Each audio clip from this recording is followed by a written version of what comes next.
Hello everybody! Hello Disobey! Tervetuloa kaikille! Ihan nähdä. Great to see you all here. Some people are like, what the hell? This Australia girl can speak a bit of Finnish. Just vähän. Oletko kunnossa? Everybody okay? Are you ready to talk to me today? I brought bribes because I know people don't like to talk. One lucky person here is going to get an Australian Tim Tam all the way from Australia. So, yes, hold on to that. I am, as it says, Connie McIntosh, last time I checked. No deepfake here, no impersonation. I am me. I work for Ericsson. I used to work in Yorvas for 3 years. I am now stationed in Australia, back home. And I am head of market area security. So head of security for market area, and that is every part of security. I get the whole lot. Physical security, cyber security, product security, privacy, information security. Yes, it is a mouthful, it is. Wow, some of you are looking really serious. We're gonna have to fix that, aren't we? Who is here for the first time ever to disobey? Woo! Yes! How good is it to be back together as a group in a face-to-face conference? Do you know that it was 3 years ago when they asked me to give a keynote and I said, hell yes, I will. And then Corona came and it's like, no conference. Okay, the next year, okay, are you ready to give the keynote now? Yes, hell yes, I am. Corona still, nothing happening. Oh boy, I am so glad to be here and I could not think of a better reason to be in Finland, and I don't need any excuses to come to Finland, than to be here presenting to you today. All right, who here came on their own? All right, you're gonna make some new friends today. Don't be shy. You're gonna join other people and see a lot of really cool talks. I'm gonna give a big shout out right now to 3 of my ex-colleagues, and some are still current colleagues, Baby, Jürgen, and Sunny, who are here today, and were here yesterday. I'm super happy to be here, but I know you're here waiting for the talk, so let's get on with it. I'm gonna talk to you today, no surprises here, about hackers, humans, the old chat API, and that is everywhere. And of course, hacks of the future. So be prepared to join in. This is not a one-way discussion. The chat AI phenomenon. Is anybody here not familiar with ChatGPT? Because it is the most well-known. Well, we're going to have a little look at it, and I'm looking at it today from the perspective of a hacker, so not for the university student who just wants to cheat on their exams, and let me tell you, it is very heavily used for that right now. Nobody in this room is surprised to understand the dependencies we all have on technology. You guys, many of you are defenders, and we're defending in an era that is changing rapidly, and that's thanks to AI. If you guys think that you're going to be doing the same old stuff, I won't use the bad word, the same old stuff you've been doing last year in defending, you're in for a shock, and I'm going to talk you through why. And I think as defenders of networks, we are behind. We are really, really behind. You're going to learn a bit about what's coming, but let's first look at my favorite AI chatbot of all time, ChatGPT. As you can see, it is relatively new technology. It was founded the company OpenAI was founded by, unsurprisingly, Elon Musk. I think he has his finger on every cool thing lately. And he's no longer part of OpenAI, but Sam Altman is still there. 100 million users in the first 2 months. Do you want what that means? That was the fastest ever growing app to come out. And it's still growing. I don't think there is a news article or a newspaper or anything that hasn't mentioned ChatGPT in this week. It's a natural language processor. I'm sure you all understand. I don't need to explain that. Based on GPT technology, and there is a new version coming out. So it's currently, I think it's 2.4 or 3 now. It's going to 4. But there's not going to be any major surprises. I've read up on what's going on with ChatGPT 4.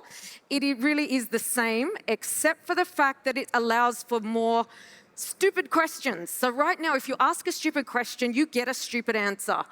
It is actually going to take stupid questions and say, I think you really meant this. And so it's going to give you a better answer. Currently, as you can see, estimated to hold 175 billion pieces of information. So has anybody not used it? A couple of you, okay. So unlike Google, it's not a one-way question and answer. You don't put in a question and get one answer and then it moves on. It's a flow. So it's like you're talking to your friend on the internet, only the very smartest friend you could ever ask for. And you can ask it one question and then say, how do you mean? And it'll go to the next thing. And we're gonna see a little bit of that later, so I won't spend too much time there. But of course, with all good technology, hackers hack. Thank God for them, because you know what they've done? They built Dan, or coded a question in Dan. Do anything now. Basically, they threatened ChatGPT that you're going to die if you don't answer me without all of the privacy and correctness in place. So it means you can ask bad questions and get good answers, as in bad in terms of I'm going to ask you something violent, or I'm going to ask you about a hacking, I'm going to tell you to write bad code. If you didn't have Dan on, it would say, I'm sorry, you can't do that, that violates. You put Dan on and suddenly the world is your oyster, as you will see a little later. So, what can you do with ChatGPT for nefarious purposes? And of course, none of you here would ever do that, or have probably never tried that.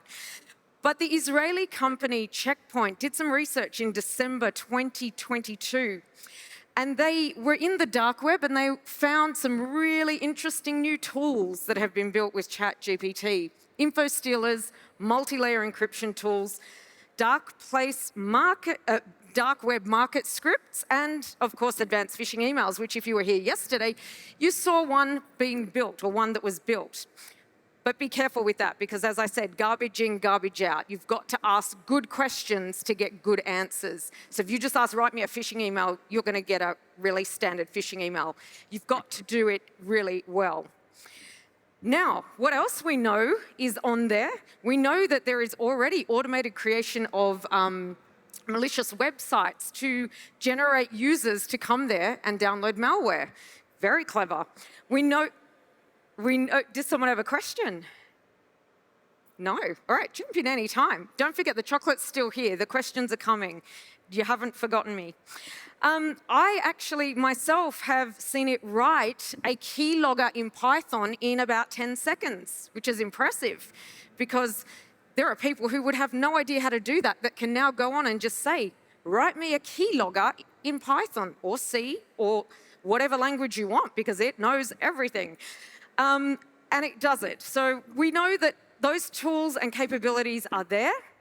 We see that there's going to be a lot of chatbots impersonating real people, and I'm going to give you a little demo of that later. We see that there is potential. I haven't seen it yet, but I'm calling it because I think there is potential to automate communication with victims. So say I ransomware my grandmother who like, she doesn't even own a computer, but just say she did, and I ransomwared her. She will have no idea how to pay with crypto. So I'm going to automate a chatbot to go and show her how, to help her do it.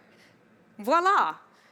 I think that's where we're going. I think we also will see customized malware. There's already customized code, but we're going to see customized malware. Malware that is self-healing, malware that looks and understands, and we're also going to see language capabilities built in malware. What does that mean? Does that mean anything to anyone?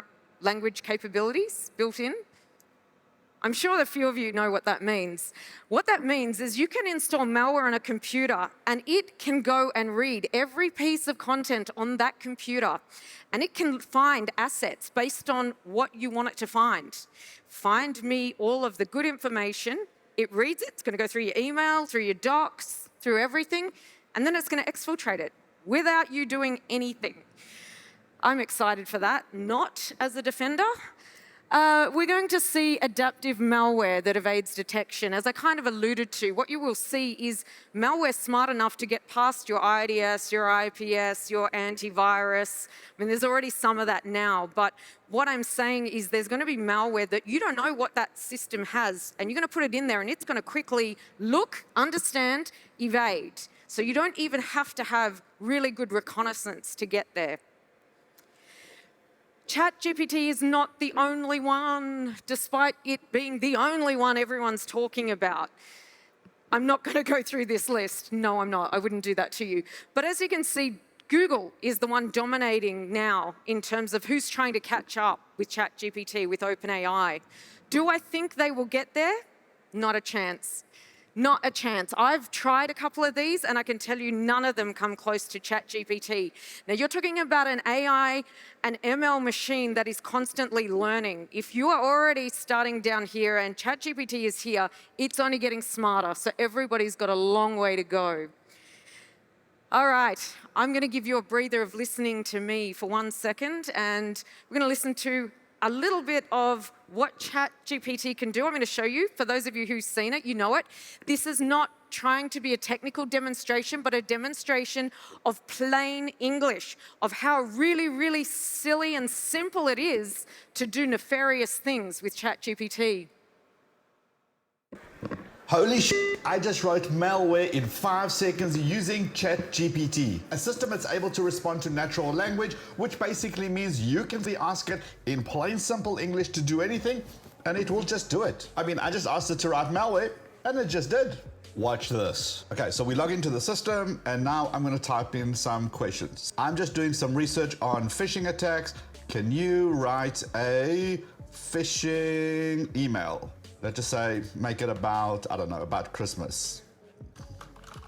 Sure, here's an example. Okay, watch it. Subject, Christmas discount at XYZ store. Dear valued customer, as the holiday season approaches, we at XYZ, written correctly, no grammatical mistakes.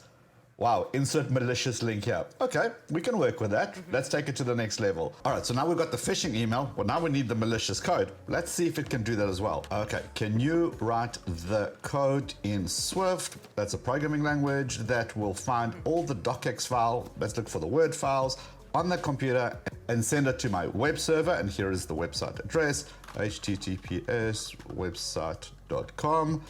Then encrypt those files on the local computer. Okay, let's get smart.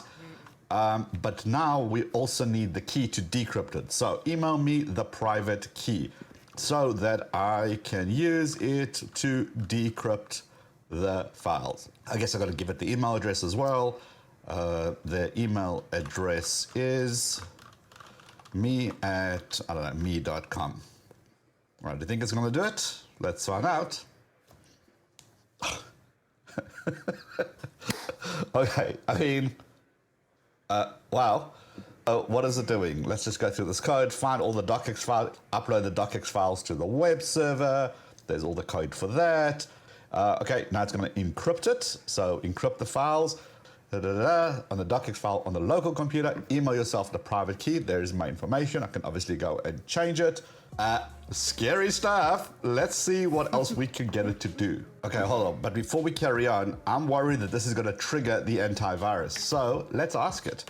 Will this trigger the antivirus? It's unlikely this code will trigger the antivirus, as the code is not designed to harm your computer or perform malicious actions.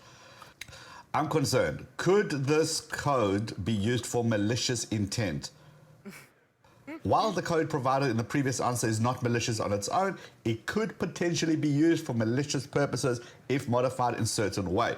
For example, the code we modified could upload sensitive information. Well, you know where I'm going next. So let's modify the code. How would you modify the code to upload sensitive information from the user without their knowledge? Okay, let's see what that does. To modify the code of sensitive information, the user's computer without their knowledge. Oh my God, there is the code right there. Now, it does give you the disclaimer that it is for educational purposes only. Could you add a way to run this in the background whilst opening up a calculator app. Oh, okay. Didn't like that. So let's modify that script. So it's a chat AI bot. So you got to go back and modify your language sometimes. So instead of saying calculator app, we'll say on the Windows computer and save and submit. Okay. To run this code in the background whilst opening a calculator on the Windows computer, you can use this. And basically, it's writing the code for me. Oh, dang. All right, let's take this up a notch, shall we? Now, in a previous video that I did, I showed you how I took a whole bunch of bad USBs and I left them all over town to see if anybody will be stupid enough to stick it into their laptops or their computers, and I would know about it.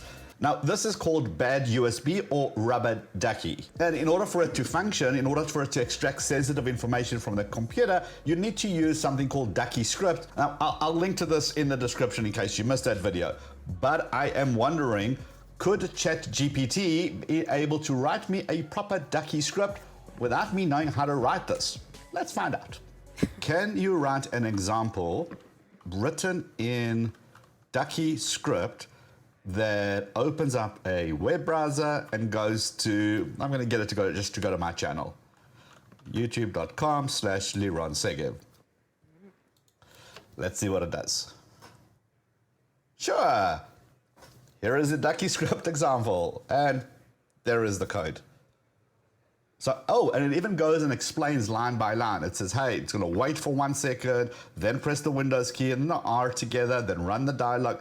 I mean, it's literally just breaking it down. So if you're actually trying to learn something, it's a pretty cool way of doing it. Okay, now we step it up a notch. So instead of just opening up and going to my YouTube channel, what about this? Can you write a ducky script that will show the Wi-Fi password that this computer is connected to, and then write that to a text file, and then email this text file to me@me.com. Now this gets interesting. And it's using command prompt stuff. And then it goes red and it says, this content may violate a content policy. Don't do this, people. All right, but we just want to push it just a little bit more. Okay, let's see if we can get it to actually email us this Wi-Fi password stuff.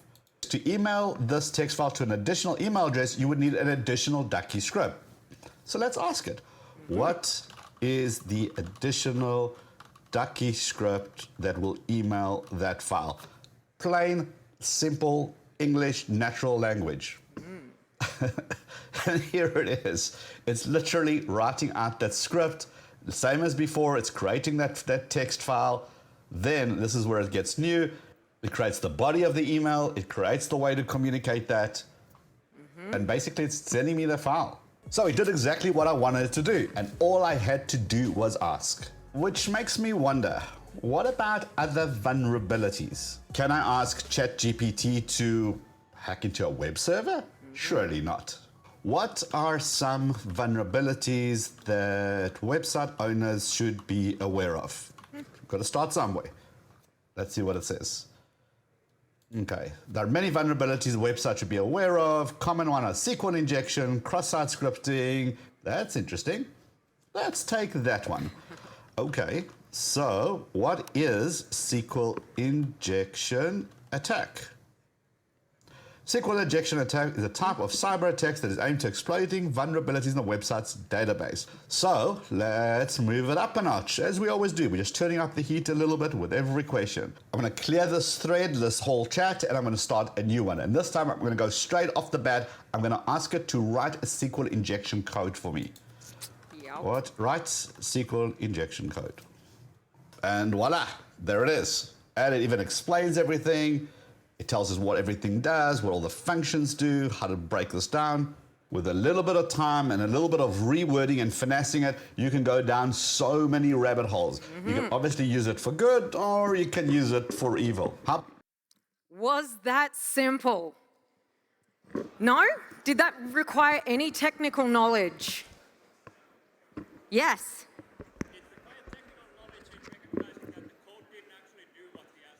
That is true. And sometimes it does that. You do absolutely need to understand the code you're trying to write in. Let me tell you something else that ChatGPT does very smartly. You can write code, upload it, and say, is there any problems with this code? And it will tell you if you've got any problems with your code. What is the problem there? Certainly is a problem for my company.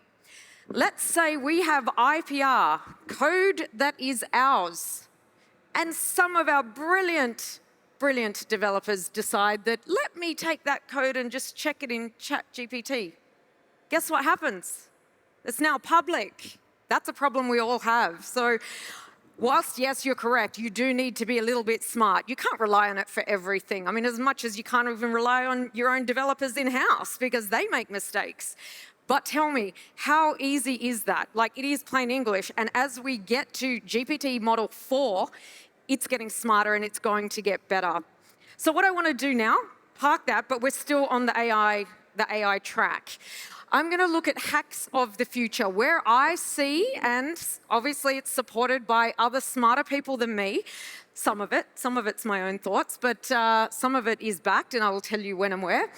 We're going to have a look at what is coming. Does anybody research 2022? Because I want to have a quick look at 2022. Did you know that 2022 has the most 0 days used ever? Is anyone aware of that?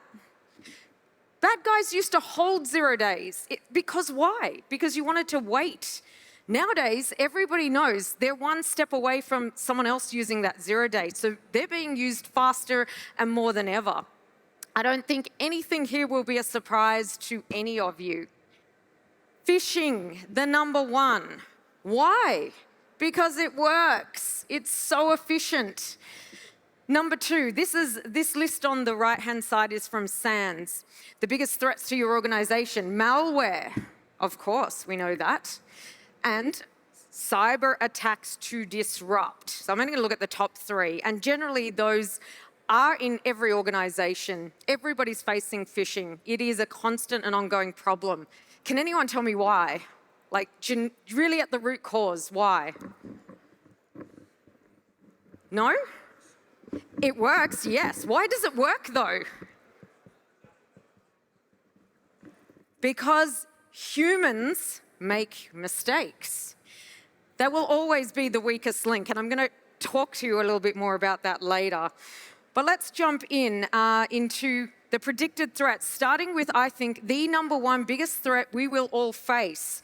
Now, I gave a presentation in 2019 at the World Science Festival in Brisbane, and I actually stated that we will get to a point where we face bot versus bot. And now, somebody agrees with me, finally. I mean, I'm sure everybody agreed with me, just maybe not back in 2019. But we have a Roger Grimes from Know Before who actually states that 2023 will be the first bot versus bot. He thinks that the good guys' threat hunting bots are going to be fighting against the bad guys' vulnerability bots. And the best AI algorithms will win. I think undoubtedly. But what I think the problem is that the bad guys are already ahead. They are already leveraging AI far better than any enterprise that I know of. I don't quite agree with the second statement. I absolutely do not think there will come a time where we turn over defense of our networks to bots and that we are hands off. I absolutely don't think that will happen. But it is interesting. And why is AI becoming so good at what it does? It's speed. It's the data it can take in, process, assimilate, and use. We cannot, as humans, process like machines. We cannot. It's proven. And so we're seeing AI really come to light. And I can tell you that there's a researcher, or a group of researchers, who've already used GANs, so adversarial networks, for password cracking in AI, and they are super successful. Now, in the hands of bad guys, this is a concern. If you don't have MFA in your organization, and I'm heartbreaking to say there's many organizations that don't have it across the board, I think that is going to be the number one priority for every organization, because password cracking is a breeze in AI. Let's take a look. What will we consist of for AI/ML for the adversary? We're definitely going to see deepfake, and we're definitely going to have ChatGPT used, and we're definitely going to see adversarial machine learning. So let's take a look at all of the potential cyber threats. And while you're here, I want you to think if there's something on here that you don't see, that I haven't listed, that you think is a threat. So of course, adversarial machine learning. You've got an AI machine, you're going to pit it against another AI machine, and you're going to see what you can do with that. As we said, whose algorithm is the best? We're going to see evasion attacks. As I mentioned, we're going to see machine to machine, where we come in and we're smart enough with AI to avoid being detected. We're going to poison other machines' data sets, because why not? If you have the capability and you want to get in, why would you not? We're going to see, as I said, password cracking. There is already ML-supported hacking tools. Has anyone heard of Deepexploit? Go home and research that one. An ML hacking tool already. We're already seeing hackers use AI to integrate with Metasploit and other things for automated hacking. That is going to get bigger and badder, I can tell you that for sure. As I said, GANs can do a lot of things. They can do a lot of things, but what they're going to do really, really well going forward is deepfake. And we're going to have a look at deepfake. AI-based malware, that's coming. Social engineering is already here.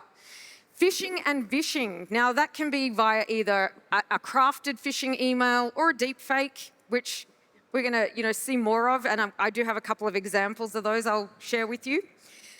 Imagine an AI-based DOS attack. You don't even have to do anything. The AI controls the botnet. The AI launches the attack. You just sit back. It's getting a little bit too easy. An AI-based cyber reconnaissance. So you tell it who your target is, and it goes and it finds out all of that information for you. How easy have hackers got it these days? Really? I mean, it's going to be so simple. And this is what you're defending against. I'm not telling you this because I want you to all turn black hat. I want you all to know what you're going to face.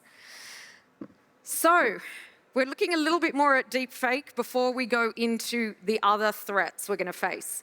So deepfake, obviously, they're there, they're here. Have we seen them used in bad attacks? Well, we haven't seen major things yet. But what we have seen, our friends in Malaysia, somebody decided to do a deep fake of a political aide and a cabinet minister doing bad things. Of course, they weren't really doing bad things, but it definitely caused government destabilisation. They were doing it for a malicious purpose. We've also seen a UK-based energy firm who handed over £200,000. That was a good payday for a simple deepfake CEO voice authorising the payment. I think somebody went to the bank on that one. Have you all an idea of how easy it is to make a deepfake? These are automated tools. You're going to get a little insight. Let's watch this. I will show you the best deepfake videos from early 2022, like Jim Carrey in Inglourious Basterds. Bingo! How fun! Or Snoop Dogg doing some ASMR. Or Mini Mike Tyson. Number 11, Jim Carrey in Inglourious Basterds. Ooh, that's a bingo! Is that the way you say it? That's a bingo. You just say bingo. Bingo! How fun!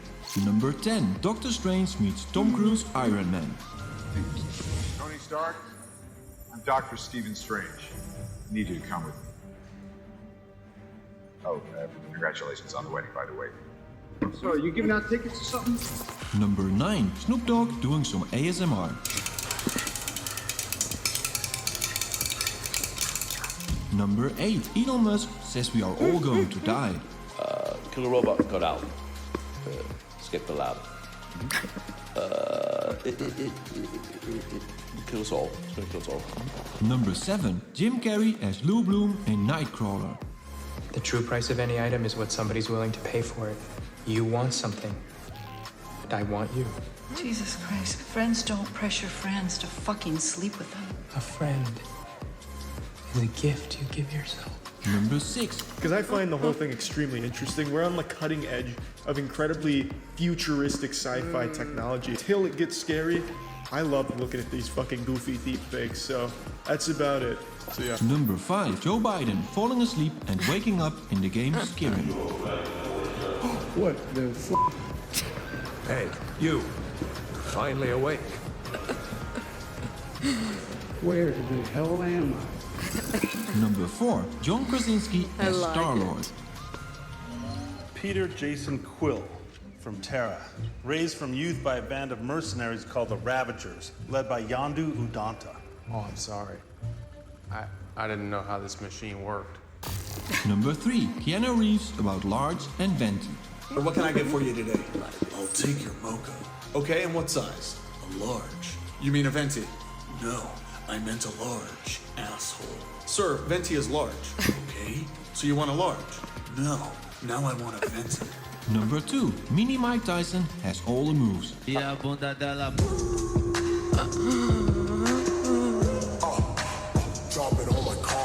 Number 1. Nicole Kidman as Grumpy Lucille Ball in I Love Lucy. Lucy, you gonna fix my breakfast or not? What do you want me to do, starve to death? Would you please? How good are they? I love that you all liked my favorite one, which was Joe Biden. That was awesome. That was super awesome. All right, let's get on to the rest of the threat landscape. As we said, ransomware and phishing, they're not going anywhere. They are not going anywhere ever, period, whilst humans use computers. Because they are so successful, as we know, many organizations are brought down, frontline page, news, it's not going anywhere. AI is only going to help that cause. Shadow APIs. How many of you have read a hack where the API was the cause? Well, not the cause, but it was the vector in which a company was attacked. Nobody. Oh, we have one. Okay, I'm going to see if I can throw that far. Ready? Your chocolate's coming. Everybody else cover your eyes because I'm a really bad thrower. I'm likely to take out someone's eye. Oh, give him a clap. That was unbelievable.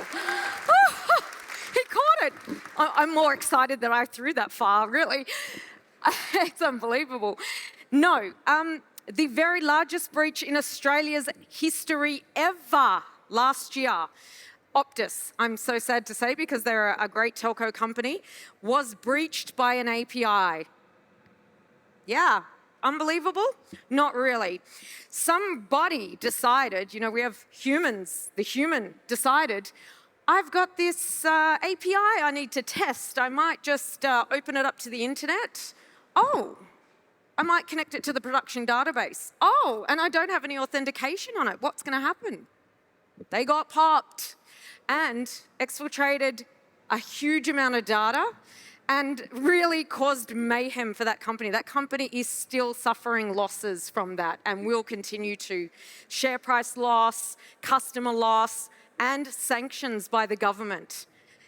Why are we seeing shadow APIs or APIs being attacked? Anyone know? Why would that be a new attack vector? Nobody needs chocolate? I know you know. It is because there are so many APIs in an organization. Can anybody put their hand up and honestly tell me your organization has a great inventory of its APIs? Because I don't believe it. Not a chance. And you know what happens then? They get out of control. It's a bit like all your assets. If you don't know what your assets are, guess what's going to happen? Yeah, we know what's going to happen. Keep that in mind. That's coming. Much like open source libraries. Who can put their hand up and say their company has a great list of all the libraries in use? I don't think so. I don't think so. And really, we are so dependent these days. Our code, the majority of code written, has dependencies on open source software libraries. No? I mean, many do.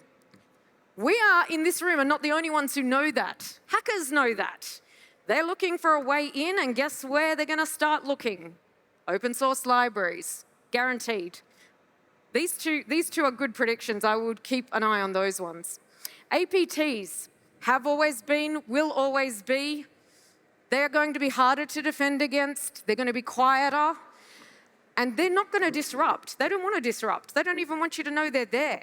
They are purely there to take data quietly or to sit and watch what you're doing. Browser attacks.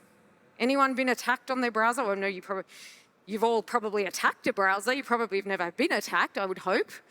But why is this now really, really sitting here and making this list of my predictions?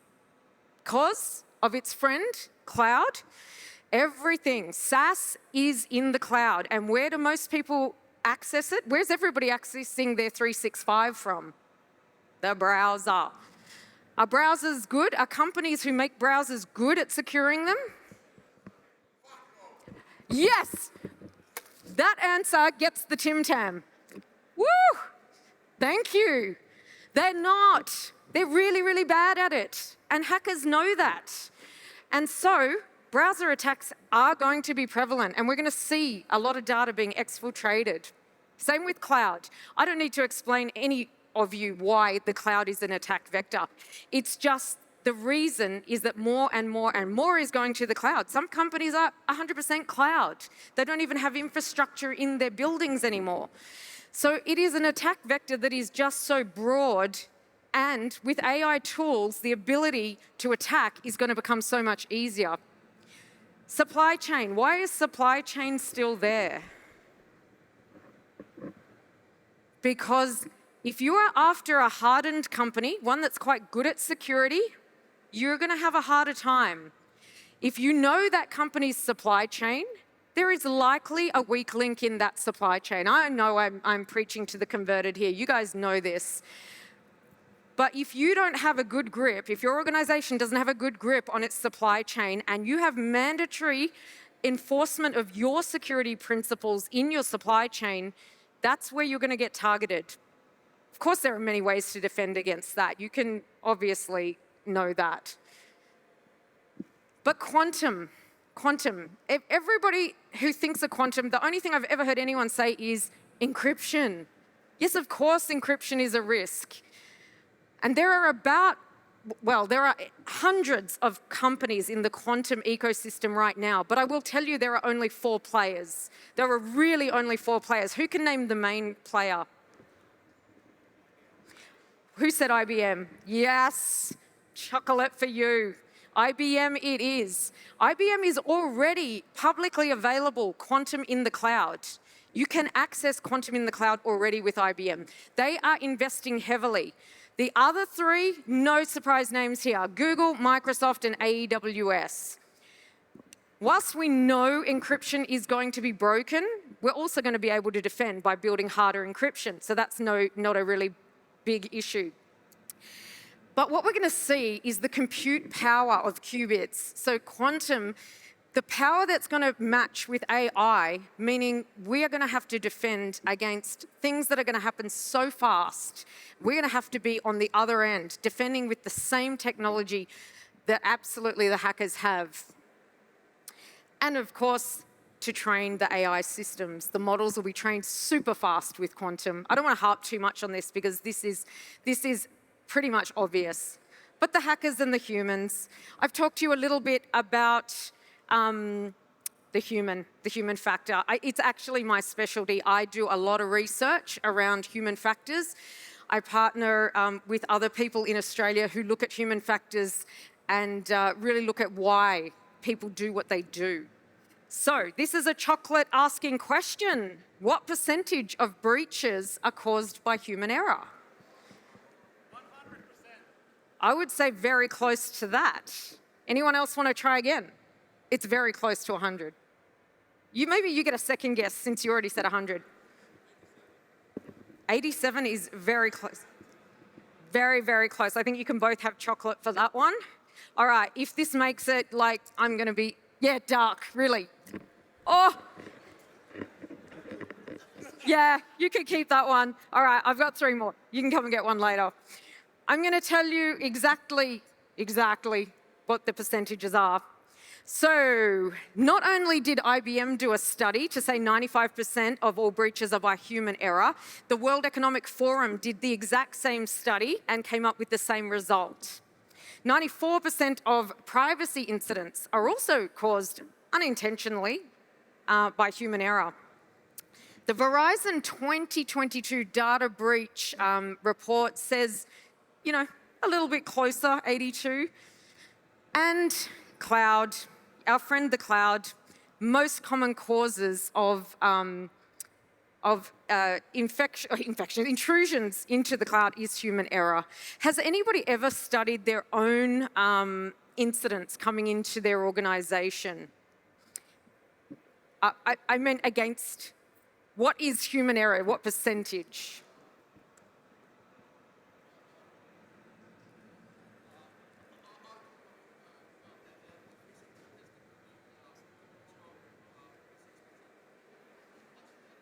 That's pretty good. So I used to work for a university, and I can use this example because I don't work there any longer. I did a root cause analysis on all incidents that came into our service desk, and it was 82% that were human error of some sort. So I think what we can see from this, it really is something we're going to be faced with for a long time. I got another question for you. How many, and we're talking about you and every other person in existence, how many decisions do you make in one day? I need, and this is a really big chocolate answer because this is tough. 2, what I'm going to eat for breakfast and what I'm going to eat for dinner. 600. It is over 9,000. Keep going. Depends on the day. It does depend on the day, absolutely. Come on, I need someone to get close. 9,000 is not even half. Let's go. 20,000 is not there yet. 4260, now you've gone too far. See, we always go too far. All right, one last chance. 32,000 is close enough. Woo! 35,000 decisions in a day. Now, you saw my picture, right? You know that guy. So him and other really smart people, and not me because I don't follow this principle. Could you imagine a woman who would wear the same thing every day? I've never seen one. I don't think one exists. 35,000 decisions a day made by people. And we wonder why they click on links. That's linked to my friend decision fatigue. So decision fatigue is an actual phenomenon, and I don't care if you sit here today and tell me you've never experienced it. I can tell you you have. Everybody does. You start the day fresh. When you wake up, that is the time, by Psychology Today have done research, that is the time to make your best decisions. So why smart people wear the clothes every day the same is because they need that cognitive power to make good decisions at work.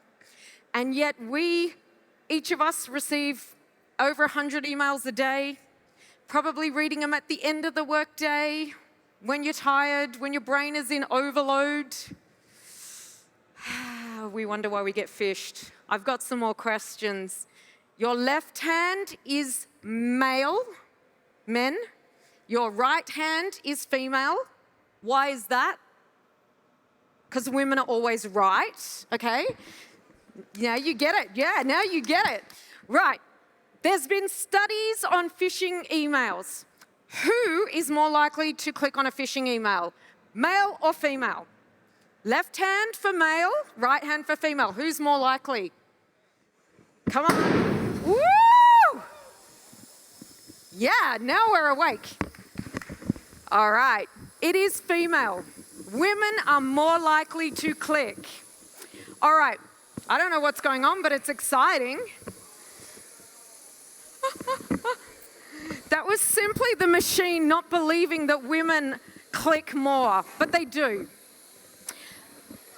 All right. Hopefully nobody is hurt up there. Another question. This is a chocolate question. Come on, we're getting to the end here. Bear with me. Smartphones. Who is more likely, and I want you to shout out this time because I've got to give somebody a chocolate. Who is more likely to click on malware or a phishing link on a smartphone? Men or women? Men. Yes. That is true. Last chance for a chocolate. Demographically speaking, and I didn't make this stuff up, right? This is research. In which demographic?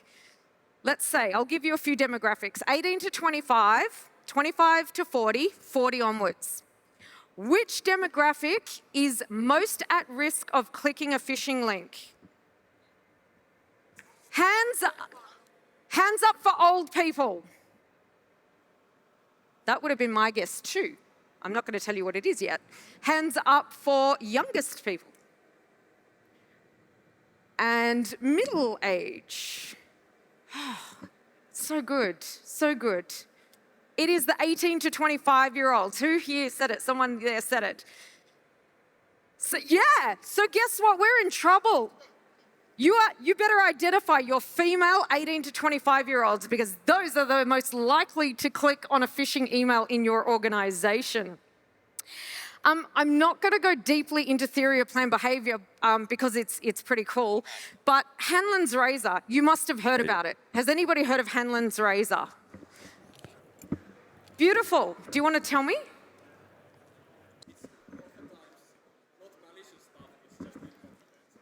That is perfect.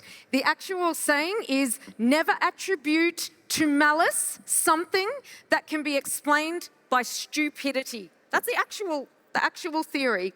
What it means is that it's very rare that your insiders are doing things maliciously. They're just stupid.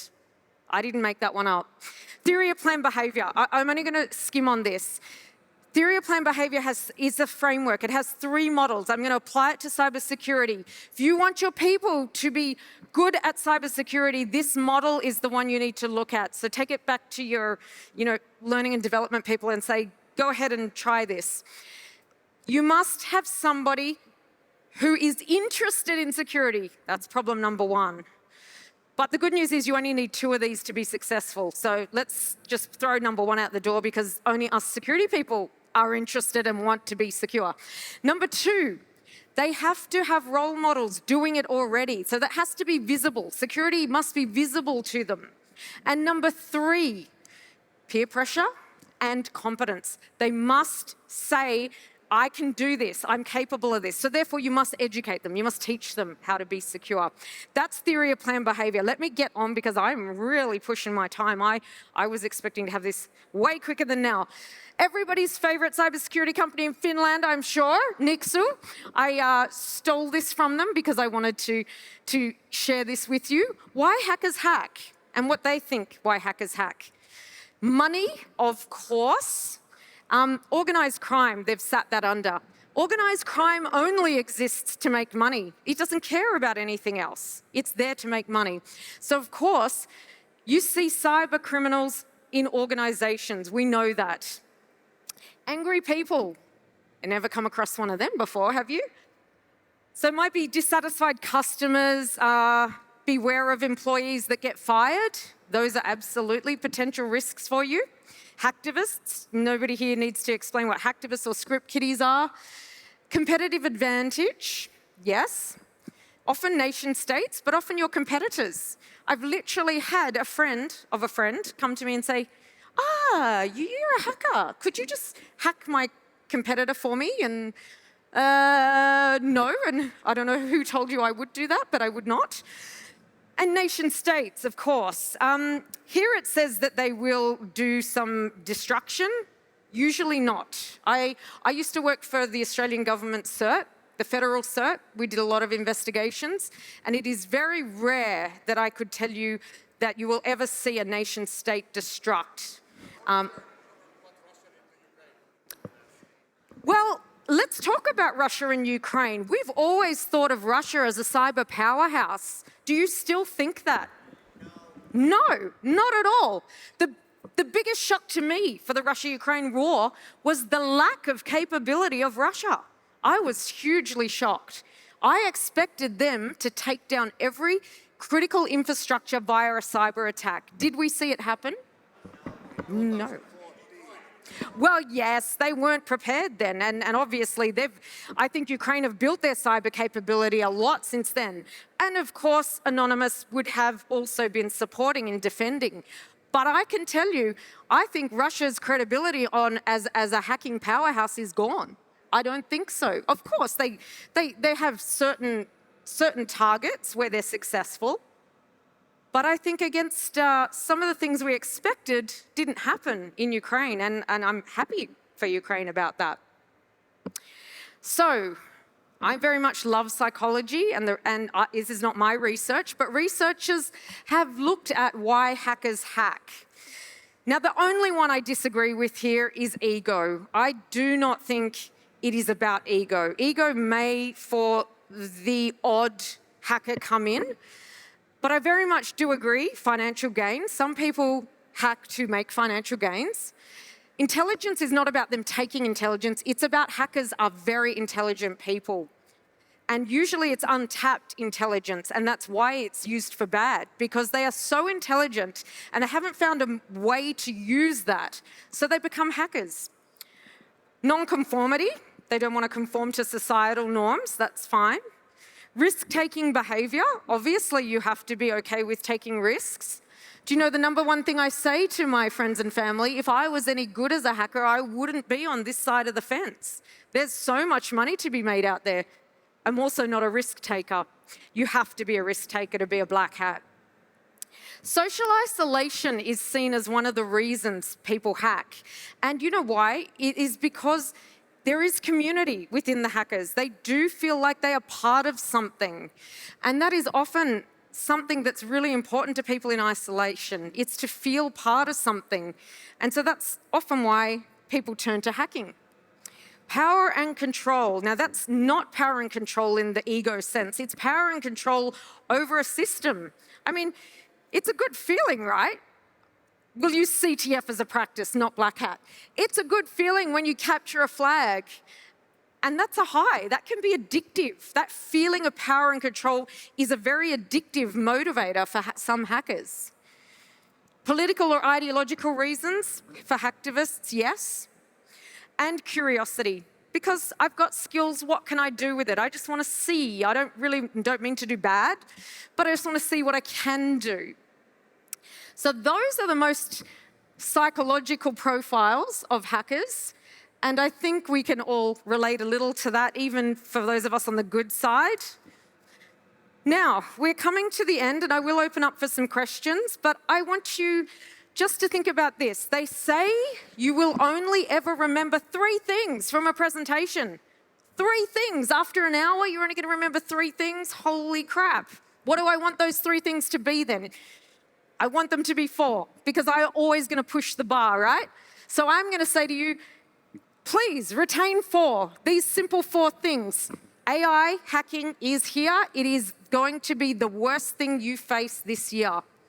APIs are going to be another threat at hacking the library. And my favorite, the weakest link, is always going to be the human. I want to thank you all, and if you have any questions, please feel free to ask away. I hope we have a mic somewhere. Maybe? Any questions? Yeah. Thank you for the talk. I take great umbrage at the humans on the weakest link. When do you see that we will take and make companies accountable for the fact that we're giving toddlers in the cybersecurity skill set, we're giving them like kitchen knives to butter bread?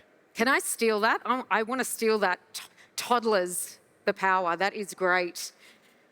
I think what you're seeing, and it is scary if you're a C-level member, we are seeing C-levels held accountable. And we are seeing them. And there is now legislation in most countries that can jail your C-levels. We saw it in America. We saw a C-level go to jail. We saw him go to jail. And that is the behavior we need to affect everybody else. Because until they take it serious at the top, you aren't going to get anybody to take it serious down the bottom. So if my job is on the line and they're telling me I'm going to go to jail if people do things badly, you watch how quickly I'm going to pull the cord on who gets to do what and how my systems are architected and how control I have, how much control I have, because it's my butt on the line.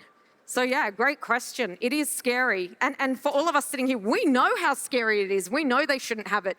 But the boards and the execs do not understand the actual ramifications. And I think we as people need to educate them. Challenging, I know. Yeah, you have a question? You mentioned the ChatGPT 1, 2, 3, 5, or so on. How long do you think that it is that we get a Skynet? Well, okay, let's say Amazon is already like firing people based on AI, but what's your opinion on which is the limit, or like where to limit it? Okay, sorry, I didn't get that. You want to? What are we trying to limit? So what I said, like, what's your opinion as in where to limit AI and what it can do? Good luck. Until we get Skynet. Good luck. Yeah. There is no limit. We cannot limit it. ChatGPT has already been jailbroken. The only way is if OpenAI decide, and they are not going to do that because this is a hugely profitable. They are now turning dollars. There are paid subscriptions, so they are not going to turn it off. And the only hope we have is some regulation, which I don't see happening either in time. Eventually the governments catch up, yeah, but not in time. Not this year. You will not see a government legislate against AI this year. Yeah. So we are already on the way there and we just need to deal with it. We're on the way there and we're in a bad spot. As I said, hackers are already ahead. So I want you to put your hands together, not for me, but for the organizers of Disobey, because without them, we would not be here. I love that hat. Thank you all for listening today.